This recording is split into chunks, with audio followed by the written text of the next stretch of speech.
Kedua, saya Yafta Rizky Saragi. Saya Jan Febrianti. Saya Tuhan Pertama. Di sini pertama saya akan menjelaskan ancaman keamanan dalam sistem terdistribusi. Definisi ancaman keamanan.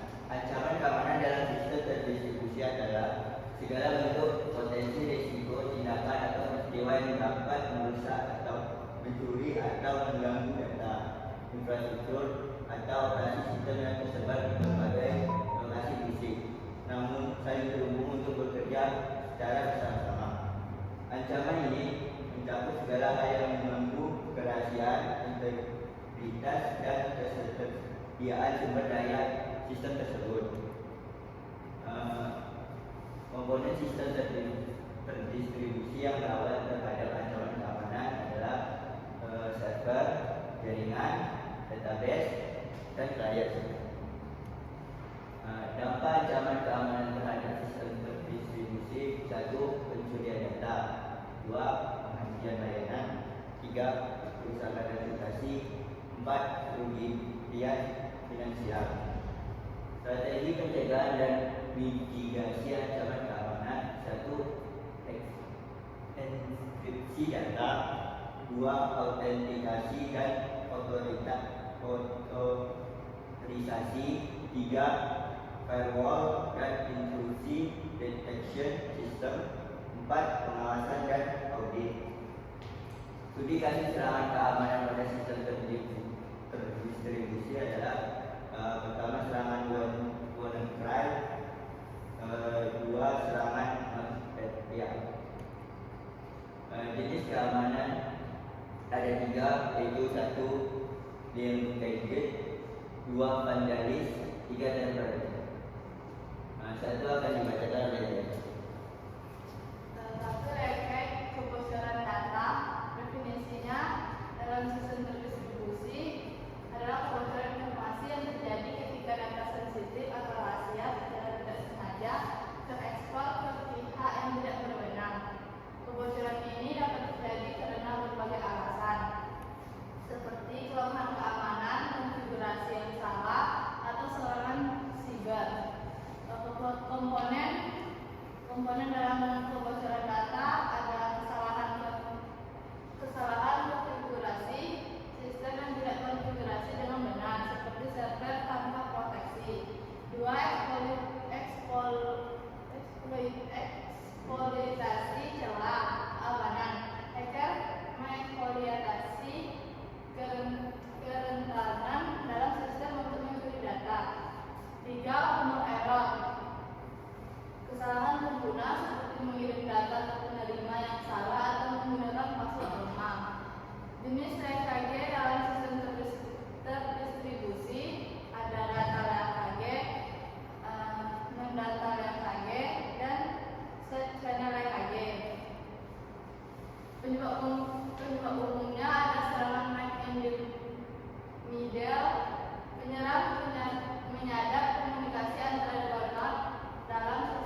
destruktif atau kerusakan yang disengaja terhadap infrastruktur, data, atau layanan sistem. Tindakan ini seringkali tidak bertujuan untuk mendapatkan keuntungan finansial, melainkan untuk mengganggu, menghancurkan, atau menimbulkan kelemahan dalam sistem. Vandalis tetap dapat mencakup kerusakan data, penghapusan file, serangan terhadap layanan, atau modifikasi konfigurasi yang rusak. Komponennya, yang pertama, sistem yang rusak, perangkat lunak, merusak atau menghancurkan perangkat lunak, aplikasi atau kode yang berjalan dalam sistem. Yang kedua, perangkat keras, menyerang perangkat keras seperti server, komputer, atau perangkat jaringan untuk merusak fungsionalitas atau merusak sistem secara fisik. Infrastruktur jaringan, mengganggu jaringan atau sistem yang berhubungan dengan komunikasi data seperti merusak atau mengubah pengaturan perangkat jaringan. Yang kedua, tujuan tindakan vandalis. Yang pertama, gangguan sistem, merusak atau menghancurkan sistem untuk menyebabkan gangguan operasional atau menghentikan layanan. Yang kedua, hilangnya akses, mencegah akses terhadap layanan atau data yang krusial. Berikutnya, kerusakan reputasi, menghancurkan reputasi organisasi atau individu yang menjadi sasaran. Yang ketiga, alat dan teknik yang digunakan. Berikut adalah virus dan malware, menggunakan perangkat lunak berbahaya untuk merusak sistem atau data. Yang kedua, denial of service, melakukan serangan membanjiri server dengan lalu lintas data untuk menyebabkan server mati dan tidak dapat diakses. Next. Jenis vandalis dalam sistem terdistribusi.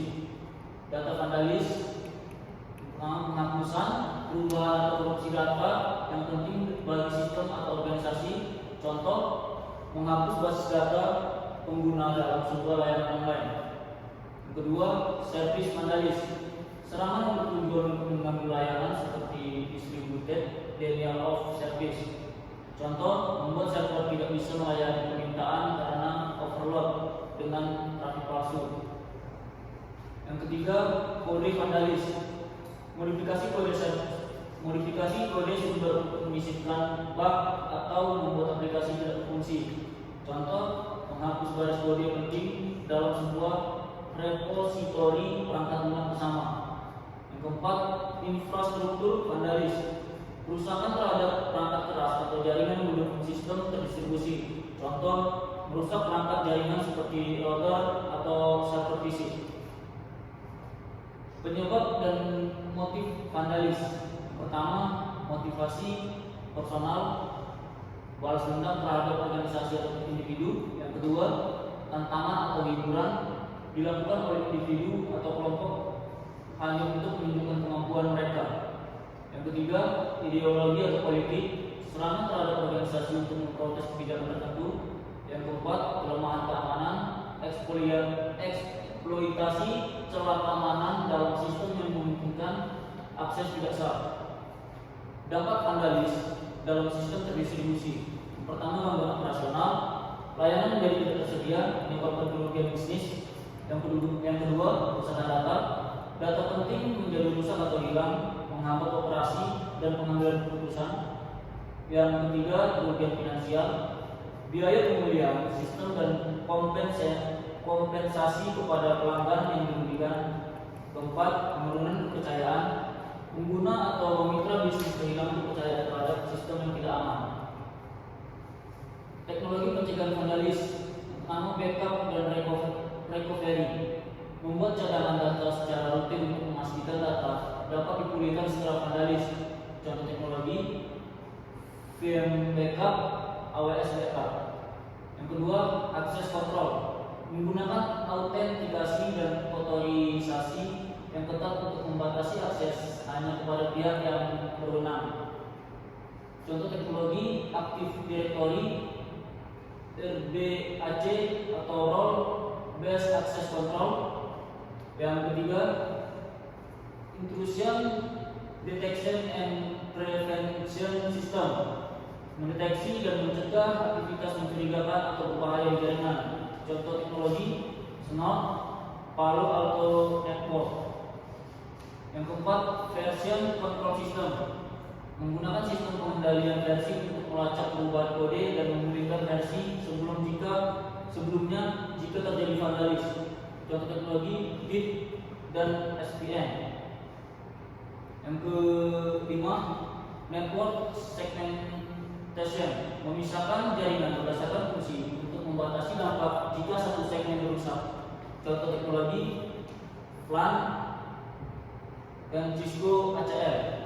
Yang keenam, penerasion testing dan ethical hacking, menguji sistem untuk menemukan kelemahan yang dapat dimanfaatkan untuk vandalis. Contoh teknologi Metasploit dan Brooksuite. Yang ketujuh, monitoring real time, memantau aktivitas pengguna dan sistem untuk mendeteksi aktivitas vandalis secara cepat. Contoh teknologi Splunk dan Datadog. Kelebihannya, menciptakan gangguan. Penyerang dapat mengganggu operasional organisasi atau individu yang menjadi sasaran, seperti dengan menonaktifkan layanan atau merusak sistem. Yang kedua, mendapatkan perhatian. Vandalis dapat dilakukan untuk tujuan protes atau untuk menarik perhatian terhadap masalah tertentu. Yang ketiga, menyebarkan kekacauan. Tindakan merusak yang dilakukan dengan sengaja dapat digunakan untuk menimbulkan kekacauan atau ketidakstabilan dalam suatu sistem atau organisasi. Kekurangannya, satu, kerugian finansial. Kerusakan akibat vandalis dapat menyebabkan biaya besar untuk perbaikan sistem atau perangkat keras, serta potensi kerugian operasional yang dapat mengganggu bisnis. Contoh, jika serangan vandalis menyebabkan sistem e-commerce offline, ini dapat mengakibatkan hilangnya pendapatan yang signifikan. Yang kedua, gangguan layanan. Kerusakan atau penghancuran sistem dapat menyebabkan gangguan layanan yang mungkin mempengaruhi pelanggan atau pengguna akhir. Contoh, website atau aplikasi perusahaan yang dirusak akan mengakibatkan downtime dan kehilangan kepercayaan dari pengguna. Yang ketiga, kerusakan reputasi. Organisasi atau individu yang menjadi sasaran vandalis dapat mengalami kerugian reputasi yang dapat mempengaruhi hubungan mereka dengan pelanggan, mitra bisnis atau publik. Contohnya, serangan yang merusak data atau sistem perusahaan dapat menyebabkan kehilangan kepercayaan dari klien. Langkah pencegahan dan pemulihan vandalis. Yang pertama, audit keamanan berkala. Yang kedua, edukasi pengguna. Yang ketiga, implementasi kebijakan keamanan. Keempat, pemulihan cepat. Yang kelima, log dan forensik digital. Contoh kasus dalam vandalis. Yang pertama, serangan denial of service. Contoh serangan DDoS pada situs web organisasi yang mengakibatkan server mati dan tidak dapat diakses oleh pengguna. Yang kedua, penghancuran data.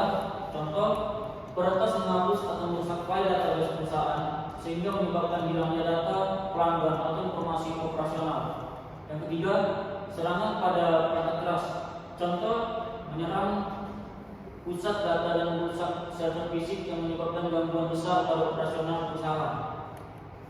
Berikut gambar pada vandalis. Selanjutnya akan dijelaskan oleh Ibu. Tampering atau pemalsuan dan manipulasi data. Definisi tampering dalam konteks keamanan informasi merujuk pada perubahan atau manipulasi data atau sistem secara tidak sah. Ini termasuk mengubah, merusak dan merusak integritas data atau perangkat dengan yang merugikan, mengekspos informasi sensitif atau mendapatkan keuntungan ilegal. Komponennya yaitu satu, data yang dimanipulasi, berbagai jenis data yang dapat diubah atau dirusak. Dua, jenis manipulasi, data modifikasi dan mengubah isi data untuk mendapatkan hasil yang diinginkan, misalnya mengubah nilai transaksi keuangan. Data deletion, menghapus data penting untuk mencegah akses dan atau pemrosesan lebih lanjut. Dua, perangkat lunak, sistem yang dirobohkan, serangan yang merusak atau mengubah perangkat lunak yang ada, seperti kode sumber atau aplikasi. Dua, backdoors atau trojan, mengubah perangkat lunak untuk menyembunyikan pintu belakang atau memasukkan malware untuk mendapatkan akses tanpa izin. Tiga, perangkat keras, manipulasi fisik, mengakses dan mengubah perangkat keras secara fisik untuk memodifikasi cara kerja perangkat tersebut. Dua, hardware tampering, mengubah atau merusak komponen perangkat keras untuk memperoleh data yang ada di dalamnya atau mengubah fungsi perangkat. Empat, protokol dan komunikasi, yaitu ada man in the middle attacks, mengubah data yang sedang diinginkan antara dua pihak dalam komunikasi. Yang kedua, ada spoofing, mengubah identitas atau kredensial pengguna atau sistem untuk menyalahgunakan kepercayaan yang diberikan. Jenis tampering dalam sistem terdistribusi yaitu ada data tampering yang digunakan untuk memodifikasi data yang sedang transit atau tersimpan. Contohnya penyalahan memodifikasi transaksi keuangan dalam sebuah sistem pembayaran. Yang kedua ada kode tampering yaitu untuk perubahan pada kode program, library atau aplikasi untuk menyisipkan kode berbahaya. Contohnya menyisipkan malware pada aplikasi sebelum didistribusikan. Yang ketiga ada konfigurasi tampering yaitu untuk manipulasi konfigurasi sistem untuk mengurangi keamanan atau memungkinkan akses tidak sah. Contoh mengubah file pada sistem untuk memberikan hak akses ke penyerang. Yang terakhir ada hardware tampering yaitu untuk manipulasi perangkat keras seperti server, router atau sensor dalam jaringan. Contoh menyisipkan perangkat untuk penyadap data.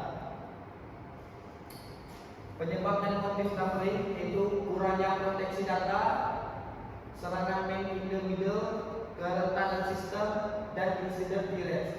Dampak tampering dalam sistem terdistribusi yaitu kerusakan data. Data menjadi tidak valid atau korup. Yang kedua, kehilangan kepercayaan. Jika pengguna merasa tidak aman, mereka dapat kehilangan kepercayaan terhadap sistem. Yang ketiga, serangan lanjutan. Tampering dapat membuka pintu untuk serangan lebih serius seperti pencurian data atau sabotase sistem. Yang keempat, kerugian finansial. Manipulasi dalam sistem pembayaran atau transaksi dapat menyebabkan kerugian finansial tersebut. Teknologi pencerahan tampering yaitu ada enkripsi data yang berfungsi untuk melindungi data dalam transaksi dan penyimpanan. Yang kedua, digital signature digunakan untuk tanda tangan digital untuk memverifikasi keaslian data. Yang ketiga ada blockchain menggunakan teknologi terdistribusi untuk menyimpan data dalam bentuk yang tidak dapat diubah. Yang kelima, integrity checks fungsinya seperti SHA 256 untuk memastikan data tidak dimodifikasi. Yang keenam, secure boot dan firmware protection digunakan untuk memastikan perangkat keras dan perangkat lunak tidak dimodifikasi saat booting. Yang ketujuh ada intrusion detection system yaitu digunakan untuk memantau aktivitas jaringan. Yang terakhir ada endpoint security solution mengamankan perangkat pengguna dari manipulasi atau exploit. Kelebihan ada akses ke data sensitif yaitu dengan mengubah sistem atau data. Penyerangan dapat memperoleh akses ke informasi sensitif seperti kata sandi, nomor kartu kredit atau informasi pribadi lainnya. Yang kedua ada modifikasi akses sistem yaitu penyerangan dapat memanipulasi akses sistem. Yang ketiga, menurunkan keamanan sistem dengan merusak integritas sistem atau aplikasi. Kekurangannya yaitu ada kerusakan reputasi. Terungkapnya tampering dapat merusak reputasi perusahaan. Contohnya perusahaan yang mengalami kebocoran data akibat tampering data dapat kehilangan kekayaan pelanggan. Dua, kerugian finansial. Tampering dapat menyebabkan kerugian langsung dan tidak langsung. Contohnya yaitu jika tampering manipulasi data transaksi dalam e-commerce, ini dapat menyebabkan kerugian finansial yang besar. Yang ketiga, kerusakan data. Mengubah atau merusak data dapat menyebabkan hilangnya integritas dan keakuratan data. Contoh, penyerang mengubah data laporan keuangan yang digunakan untuk pengambilan keputusan perusahaan. Yang keempat, risiko keamanan lanjutan. Setelah perangkat atau sistem dimanipulasi, penyerang sering menyembunyikan pintu belakang atau malware untuk memperoleh kontrol lebih lanjut. Contoh, trojan yang dimasukkan dapat memungkinkan penyerangan untuk kembali dan meluncurkan serangan lebih lanjut. Langkah pencegahan dan pemulihan tampering yaitu mengimplementasi zero to security, penggunaan VPN, monitoring real time, patch and update rutin, dan yang terakhir audit keamanan berkala. Contoh kasus dalam tampering: 1. Manipulasi data keuangan. Seorang karyawan di sebuah perusahaan perbankan mengubah data transaksi keuangan untuk memindahkan dana kecil secara berkala ke rekening pribadinya tanpa terdeteksi. Dampaknya yaitu ada kerugian finansial pada perusahaan, reputasi perusahaan tercoreng hingga insiden diketahui publik. Dan yang kedua, man in the middle.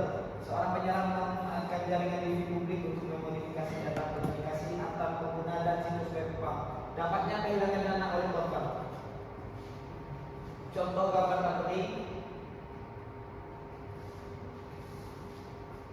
Ini kesimpulan dari pembahasan tentang ancaman keamanan keamanan dalam sistem terdistribusi adalah bahwa sistem terdistribusi menawarkan keunggulan seperti skalabilitas, kendalan, kinerja, fleksibilitas, dan efisiensi sumber daya, tetapi juga menghadapi tantangan signifikan terutama dalam hal keamanan dan kompleksitas pengelolaan.